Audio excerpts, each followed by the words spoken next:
Welcome to Mystery in 5 minutes. तो चलिए आज एक ऐसे रहस्य की परतों को खोलते हैं जिसने आप यकीन मानिए दशकों से बड़े बड़े वैज्ञानिकों और खोजकर्ताओं को हैरान कर रखा है। नाम है बरमूडा ट्रायंगल। ये एक ऐसी जगह की कहानी है जहां लगता है कि फिजिक्स के सारे नियम फेल हो जाते हैं।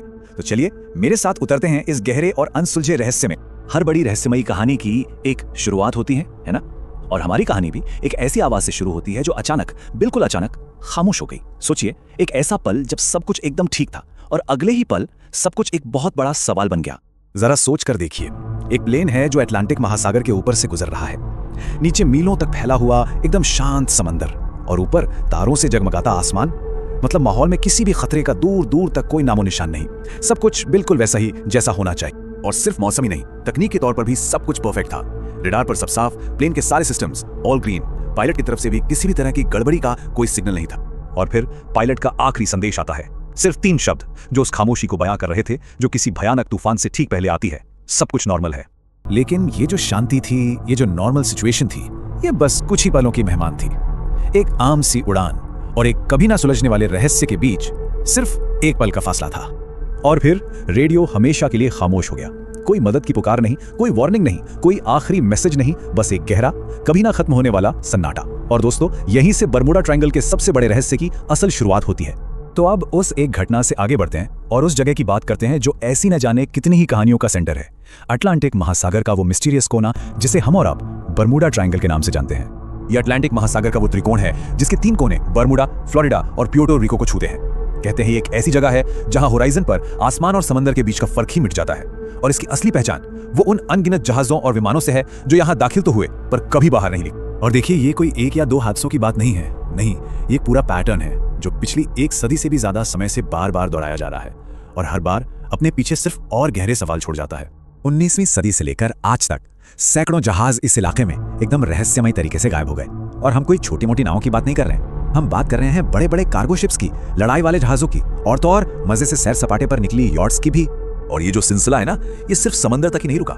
आसमान में भी अमेरिकी नेवी के बॉम्बर्स से लेकर कमर्शियल प्लेन्स तक दर्जनों हवाई जहाज बिना कोई सुराग छोड़े गायब हो गए।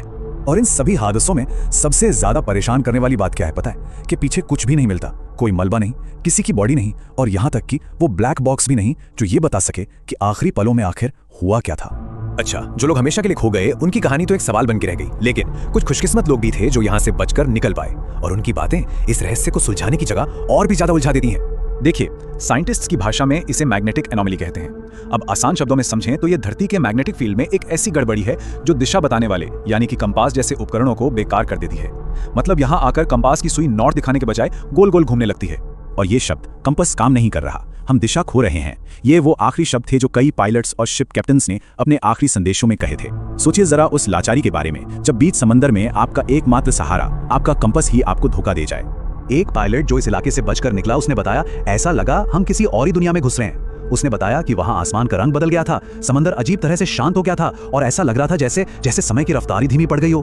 तो इन सब अजीब घटनाओं और इतने सारे हादसों के बाद सवाल तो उठता ही है कि आखिर इसकी वजह क्या है? क्या ये सब सिर्फ मनगढ़ंत कहानियां हैं या इनके पीछे वाकई कोई ठोस कारण है? अब इसको समझाने के लिए कई थियरीज दी गई हैं। पहली, मैग्नेटिक एनोमली, जिसकी हमने बात की, मतलब धरती की मैग्नेटिक पावर में गड़बड़ी जो सारे उपकरण फेल कर दे। दूसरी है टाइम वॉर्प, मतलब समय में एक ऐसा सुराग जो जहाजों को पास्ट या फ्यूचर में धकेल देता है। कुछ कहानियां तो समंदर के नीचे किसी अनजान ताकत या खोई हुई सभ्यता की भी बात करती हैं। और हाँ, हमेशा की तरह एक थियरी इसे धरती से परे एलियन से भी जोड़ती। लेकिन इन सभी थ्योरीज के बावजूद कुछ बहुत ही बेसिक सवाल हैं जिनका जवाब आज तक किसी के पास नहीं है। और सच कहूं तो यही सवाल इस रहस्य को आज भी जिंदा रखे हुए हैं। तो पहला सवाल, मान लेते हैं कि इन हादसों की वजह खराब मौसम है या पायलट से कोई गलती हो गई, तो फिर दुनिया में सिर्फ यही एक इलाका क्यों है जहां इतने ज्यादा और इतने अजीब हादसे होते हैं? सोचने वाली बात है ना? और दूसरा और भी बड़ा सवाल, चलो मान लिया कि जहाज और प्लेन क्रैश हो जाते हैं, तो उनका मलबा आखिर जाता कहाँ है? हजारों टन का एक जहाज या प्लेन बिना कोई निशान छोड़े कैसे गायब हो सकता है? समंदर हर चीज को तो निगल नहीं सकता। इस रहस्य का असर आज भी बिल्कुल साफ दिखता है। आज भी इस इलाके से गुजरते वक्त शिप कैप्टन्स अपनी स्पीड कम कर लेते हैं। पायलट्स उड़ने से पहले हर एक उपकरण की एक्स्ट्रा चेकिंग करते हैं। क्यों? क्योंकि वो जानते हैं कि बरमूडा ट्रायंगल में गलती का मतलब दूसरा मौका मिलना नहीं होता। तो शायद सच यही है, कुछ जगहें ऐसी होती हैं जहां इंसान सिर्फ एक मेहमान होता है, मालिक नहीं। और बरमूडा ट्रायंगल हमें बस यही याद दिलाता है कि इस ब्रह्मांड में आज भी बहुत कुछ ऐसा है जो हमारी समझ और हमारे विज्ञान की पहुंच से बहुत दूर है। Comment the next mystery you want to know.